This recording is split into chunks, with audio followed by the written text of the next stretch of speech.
Oi gente, tudo bem? Como é que vocês estão? Finalmente chegou um dia de um vídeo que eu queria muito gravar, que é sobre Richard von Brann. Pra vocês terem uma noção como eu gosto muito da história desse cara.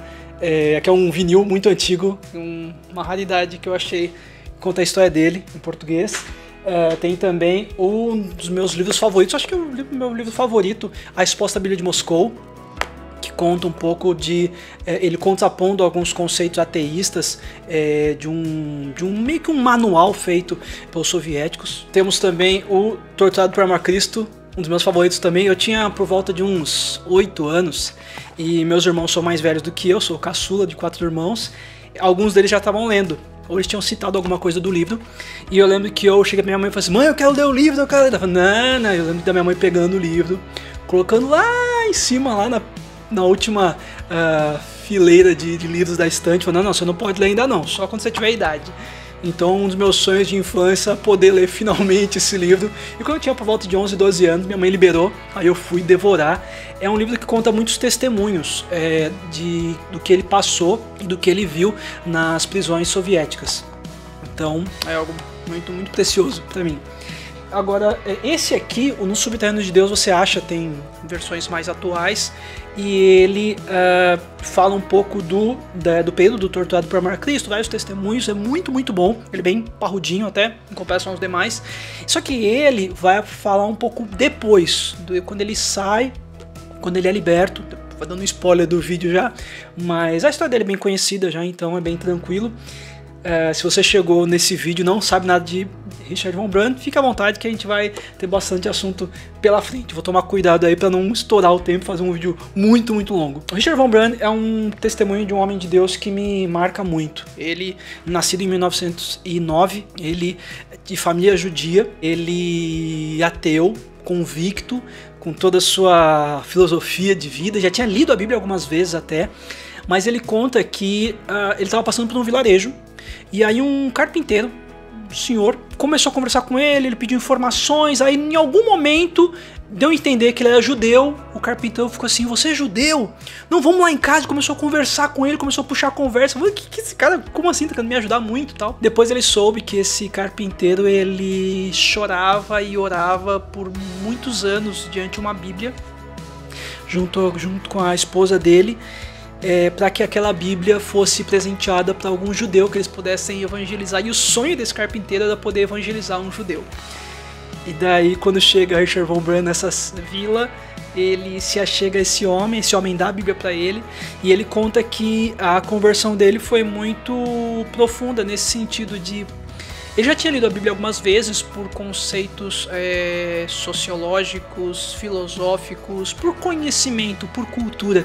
Mas quando ele pegou aquela Bíblia específica que ele ganhou daquele homem, ele falou que ao chegar naquela Bíblia e ao ler, ele começava a chorar, ele começava a ficar muito impactado, não tinha como se conter, né? E principalmente no sentido dele saber que ele era tão pecador, estar diante do livro sagrado de um Deus tão poderoso, tão amoroso, que o perdoava e o aceitava. Então isso foi algo que marcou muito a vida dele, é um divisor de águas, né, na conversão dele. Quando ele se converte, ele começa a participar de alguns grupos de estudo bíblico, alguns pequenos grupos. Ele começa a participar, começa a estudar mais da palavra. Com isso ele começa a liderar alguns desses grupos, a ponto de algum tempo depois ele é ordenado como pastor da igreja luterana. E o que acontece é que ele, na época, lembrando, só dando um contexto histórico, ainda estava na Segunda Guerra Mundial e o nazismo estava dominando a região da Romênia, e ele como líder e ele como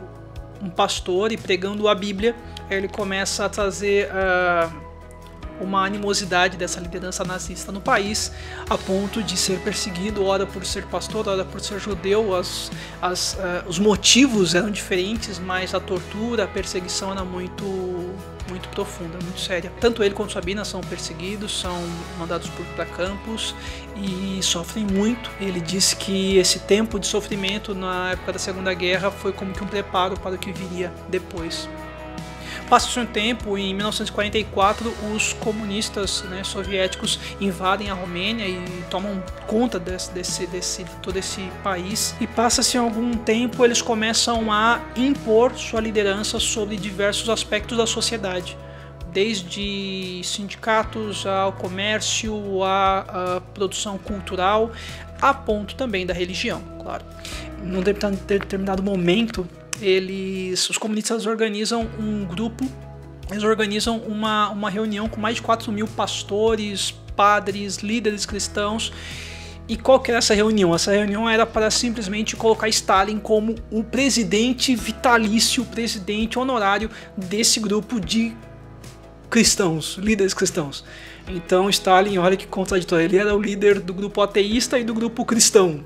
Não faz nenhum sentido, né? Mas o interessante é que esse fato estava, essa reunião estava sendo transmitida para o rádio na Romênia, então todo mundo lá da Romênia estava acompanhando essa transmissão. E em determinado momento, Sabina olha para Richard e fala: olha, você tem que fazer alguma coisa. Eles estão jogando muita sujeira na face de Cristo, eles estão cuspindo na face dele, você tem que fazer alguma coisa. Ele olha para ela e fala assim: se eu fizer alguma coisa, esse preço vai ser alto, talvez você deixe de ter um esposo. E ela falou: eu prefiro isso a ter um esposo covarde. E ele se levanta, pede a palavra, no seu devido momento dá uma palavra a ele começa a pregar, apresentando o evangelho, apresentando que Cristo está acima de qualquer bandeira, de qualquer ideologia. E que nós como cristãos devemos sim buscar como manual, como modus operandi, como manual de tudo na nossa vida, a palavra de Deus. É claro que isso não foi bem quisto pelas lideranças. É claro que isso incentivou líderes que já estavam dispostos a estabelecer Stalin como o líder do grupo cristão romeno, né? Mesmo que isso seja tão bizarro, né, pra gente pensar e ouvir isso. Passa-se um tempo, Richard está indo para sua igreja, acaba a reunião, as pessoas saem, e passa-se um tempo, Richard está indo para a igreja, para um carro preto, pega ele, joga ele no carro, colocam uma arma na cabeça dele, levam ele pra polícia secreta. Ao chegar na polícia secreta, tiram tudo dele, mudam até o nome dele. Depois eu coloco aqui embaixo o nome dele, que colocam porque eu não vou saber falar direito, né? E é interessante que Richard passa muitos anos na prisão. Nesse primeiro aprisionamento, a família tem muito tempo sem nenhum contato, sem nenhuma resposta. Quando tem resposta da polícia secreta, as respostas não batem. Hora falam que ele está vivo, hora falam que ele está morto, hora levam guardas falando: olha, ele realmente está morto. Voltando um pouquinho na história, uma vez o Richard estava passando por uma determinada região, ele falava muito bem alguns idiomas, e ele conheceu um homem que, com pouca conversa, começou a falar como ele se gabava de ter matado muitos judeus em diversas regiões. E ele falou uma região específica.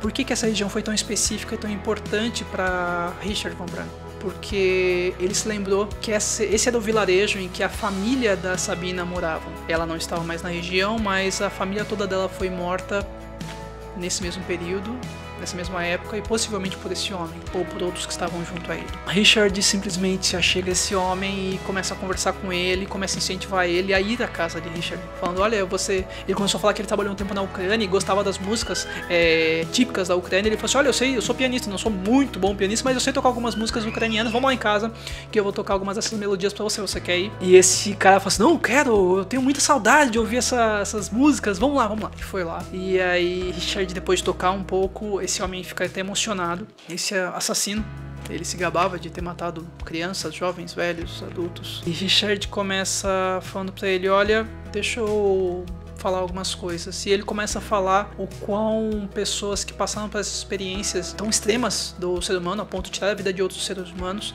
essas pessoas vão ter que se deparar com Deus em algum momento das suas vidas e verificar que a conta é muito alta, né?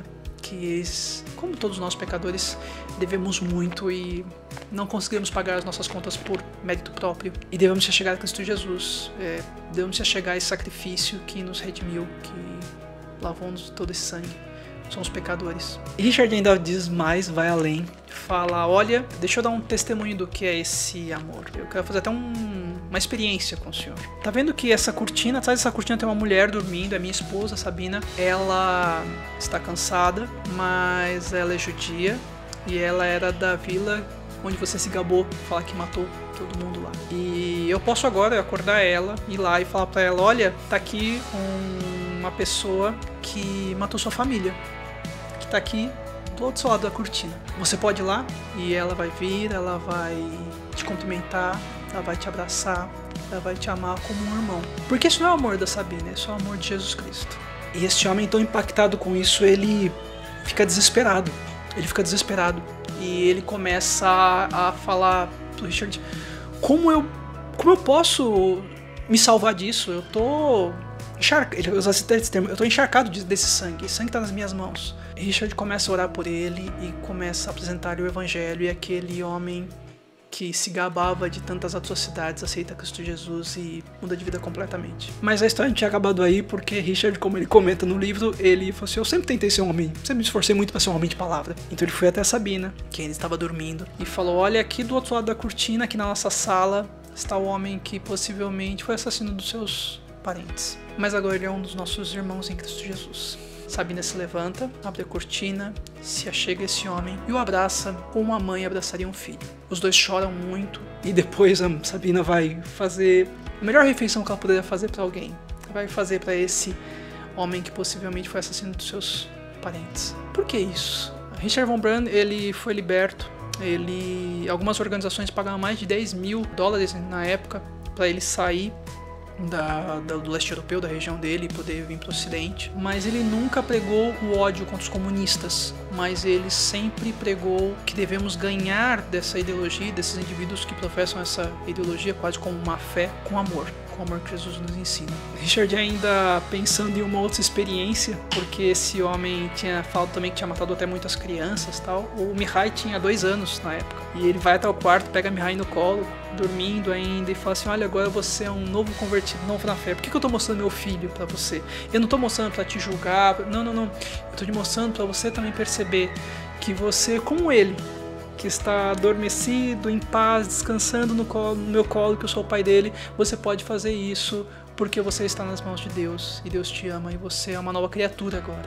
De fato, seus pecados foram perdoados. É maravilhoso a gente ver o testemunho de homens e mulheres que transtornaram esse mundo, e não apenas transtornaram esse mundo, mas permitiram que Cristo se revelasse a eles, e fizeram com que seus testemunhos e suas vidas, seu estilo de vida fosse tão impactante a ponto de chegar pra gente, que é do Brasil, um pastor romeno, ia chegar até a gente esse testemunho. É maravilhoso. Espero que você tenha gostado desse vídeo. A ideia, eu até comentei que eu ia tentar me segurar muito, porque tem muitos testemunhos, esses livros são fantásticos, contam aqueles testemunhos que não tem como conter as lágrimas, e a emoção é algo muito, eu tava falando pra jogar, é algo visceral, é algo intenso demais. A escrita do Richard von Brann é bem intensa também. Mas sabe o que é mais maravilhoso?